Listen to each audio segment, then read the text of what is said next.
Sí, se puede ser un buen padre. En un día del Padre muy especial. Hoy celebramos el Día del Padre. Esta resulta ser una fecha compleja y conflictiva. Para muchos, su padre es un héroe. Para otros, el origen de la tragedia de su vida. Para otros más, su padre es apenas un recuerdo borroso o un anhelo inconfesable.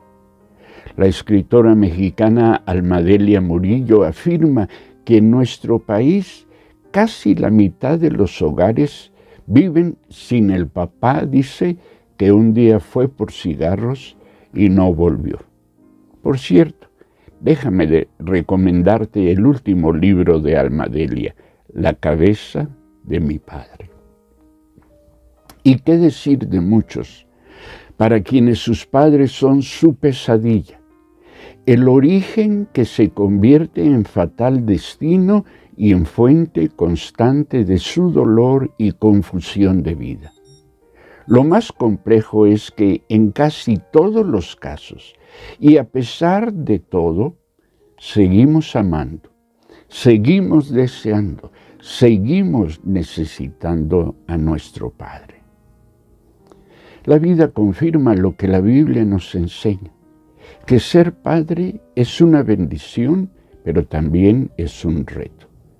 Cuando Jacob bendijo a su primer hijo, a su primogénito Rubén, le llamó el principio de mi vigor, es decir, la evidencia de mi poder generativo.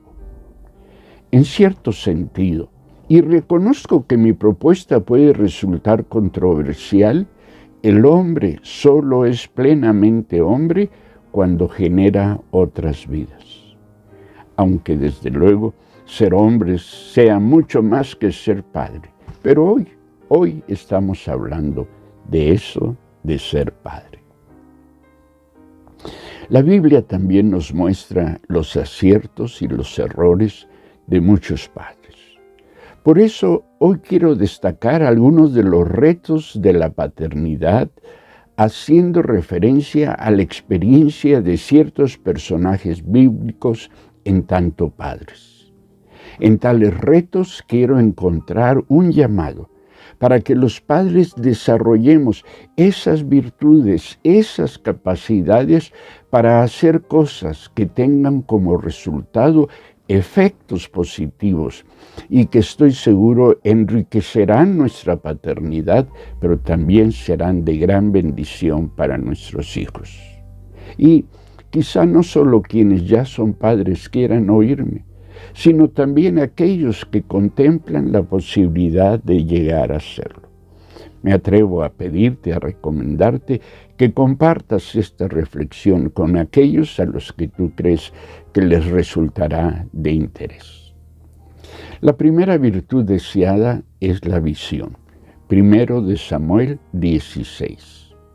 Los hijos son flechas en manos de valientes, asegura el salmista. Ningún arquero obtiene flechas para conservarlas consigo para siempre. Las flechas se disparan, se envían más allá de donde se encuentra el arquero. Igual pasa con los hijos. Vienen a la vida para ir más allá de sus padres. Llegar a su destino es responsabilidad última de los hijos, desde luego. Sin embargo, dispararlos en la dirección correcta y con la fuerza adecuada es en buena medida, me parece, responsabilidad de sus padres. Jesé o Isaí, padre de David, preparó a sus hijos de acuerdo con lo que veía en ellos. A los mayores los hizo guerreros y al pequeño, a David, lo hizo pastor de ovejas. Organizó la vida de ellos y además los agrupó entre sí, 7 por un lado, uno solito. Cuando Samuel llega buscando al futuro rey de Israel, Jesé le presenta a 7 de sus hijos. Pero no es sino cuando Dios los hace a un lado que Jesé recurre a su opción B, recurre a David. El problema de Jesé no era de ninguna manera un problema de amor, era un problema de visión. Resulta que Dios veía en David lo que su propio padre no podía ver en él, en su hijo. Y lo que ves determina tus actitudes, tus decisiones y lo que haces para con tus hijos. Lo que ves determina a dónde los diriges y la fuerza con la que los lanzas. Los padres siempre tenemos el reto de ser visionarios. Generamos hijos, los traemos a la vida para lanzarlos más allá de nosotros mismos. Y cosa curiosa resulta esta: los hacemos nuestros para lanzarlos a la vida. Mientras más ellos sean, menos cercanos a nosotros podrán resultar. Pero aún así, habremos cumplido con la tarea paterna. La segunda virtud necesaria es el discernimiento. Génesis 24. Abraham, sabemos, es el padre de la fe. Le creyó a Dios y fue hasta donde Dios lo dirigió.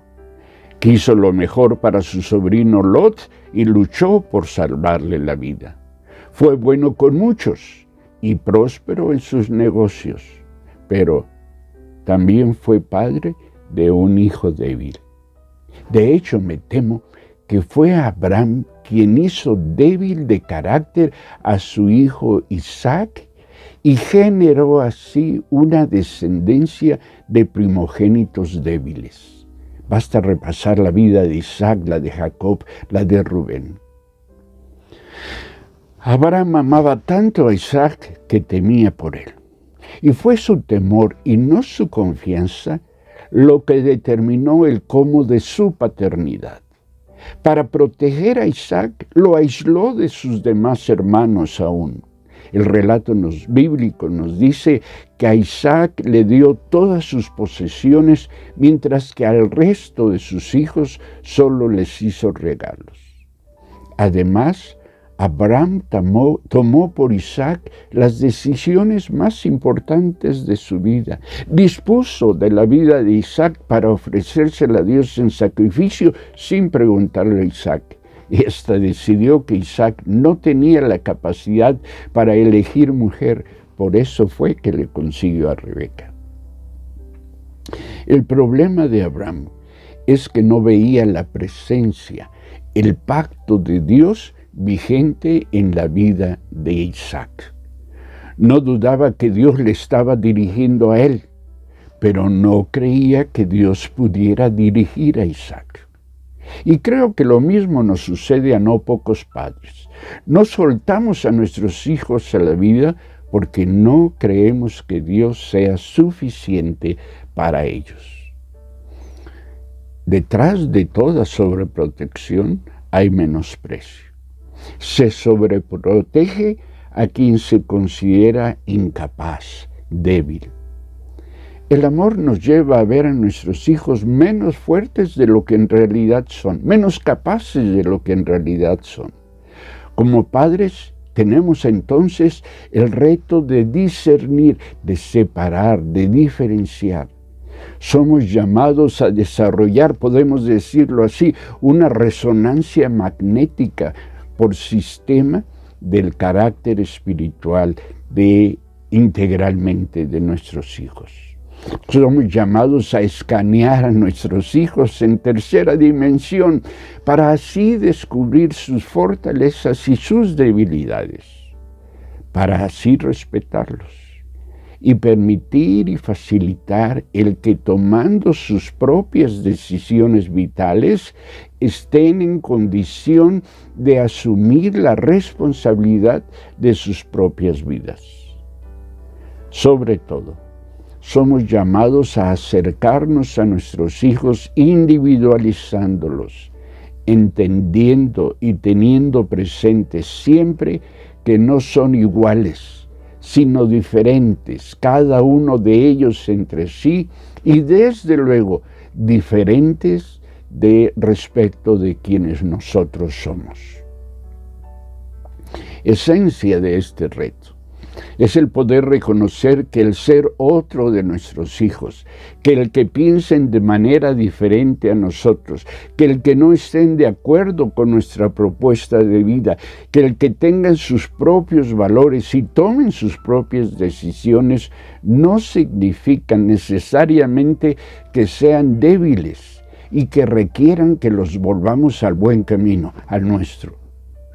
No siempre nuestro camino, por más bueno que éste resulte, será el camino apropiado para nuestros hijos. Sobre todo, cuando nuestros hijos son adultos, nos toca acompañarlos, caminar con ellos, y cuando sea conveniente, solo cuando sea conveniente, recomendar, aconsejar y tomar su mano para sostenerlos. La tercera virtud que se requiere es la virtud del reconocimiento. Lucas 3:22. He conocido a muchos hombres y mujeres inteligentes, capaces, prósperos, que también son personas incompletas, fracasadas. La raíz de su fracaso resulta de la relación con sus propios padres. Sus padres los amaron, los apoyaron, los lanzaron con fuerza en la dirección correcta en no pocos casos, pero no estuvieron dispuestos a reconocer que sus hijos habían llegado a ser ellos mismos y a encontrar su complacencia en lo que sus hijos son. En la Biblia descubrimos que no es lo mismo ser hijo tecnon que hijo huios, aunque se trate de la misma persona. Los primeros, los tecnon, son niños, hijos inmaduros, hijos en crecimiento. Los segundos, los huios, son los hijos maduros, los que han descubierto quiénes son y que en su todo, afirman su identidad. Huios y tecnon es el mismo hijo, la misma hija. Solo los hace diferentes la etapa de la vida que viven y el grado del desarrollo de su carácter. Todos los hijos y las hijas tienen la capacidad para pasar de tecnon a huios, pero pocos padres la tienen para reconocer que sus hijos son ya huios, es decir, son ya ellos mismos, que han madurado, que se han hecho ellos, para reconocer que ya son ellos otros parecidos a sus padres, de la misma sustancia, pero diferentes en identidad y en propósito. Una de las virtudes deseadas de los padres es que, llegado el momento, tengan la capacidad de reconocer y validar el carácter propio del hijo, de la hija, y encontrar en ellos su contentamiento. En complacerse porque su hijo, su hija es otra, distinta al padre. Es decir, es ella misma, él mismo, y no solo la mera prolongación del padre. Llegar a ser uno mismo no es cuestión de horas, ni de días, ni de meses. Es cuestión de muchos años.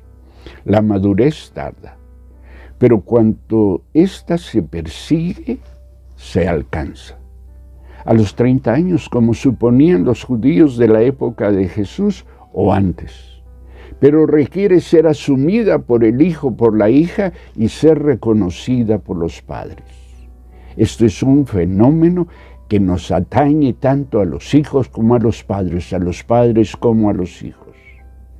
Particularmente los padres varones encuentran difícil el cultivo del respeto a la otredad, al ser otros de sus hijos e hijas. No pocos, en lugar de ver en la madurez de sus hijos un reconocimiento a su aporte paterno, encuentran en la otredad de sus hijos razón para sentirse desplazados de la vida de sus vástagos, a quienes piensan que si sus hijos no son como ellos quieren, han fracasado. Tenemos el reto de no sentirnos intimidados por lo que nuestros hijos son, por más que no sean lo que deseábamos, lo que nosotros esperamos que fueran, por más que no pueda gustarnos lo que son. Nuestros hijos, nuestras hijas son otros, distintos a nosotros mismos, sin dejar de ser hijos nuestros. Salieron de nosotros, pero no para convertirse en una extensión nuestra. No son nuestros clones, ni el material para nuestra realización personal. Son ellos, son de Dios, están próximos a nosotros, pero son otros distintos a nosotros. Esta lejanía cercana habrá de provocar en nosotros, sus padres, orgullo, satisfacción y alegrías, pero también provocará tristeza, impotencia y a veces hasta vergüenza. Pero todo esto forma parte de nuestro privilegio de ser padres. Y también resulta ser un espacio de oportunidad para mostrar a nuestros hijos e hijas cuánto los amamos y cuánto agradecemos a Dios por sus vidas. Lo que nuestros hijos más necesitan de nosotros es que seamos nosotros mismos, que seamos íntegros, fieles a Dios, los hombres leales a la esposa, fieles y leales a los hijos. Los padres dignos, íntegros y libres generan hijos dignos, íntegros y fuertes. Si todavía no los conocemos, esforcémonos por hacerlo, por descubrir sus fortalezas y debilidades en la etapa de la vida que están viviendo. Si todavía no los aceptamos como son, hagámoslo.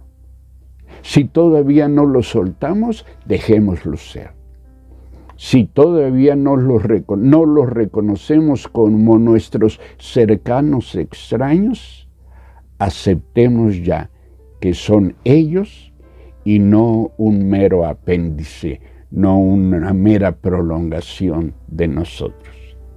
A esto los animo, a esto los convoco en el nombre del Señor. Bendiciones y a los padres, feliz Día del Padre.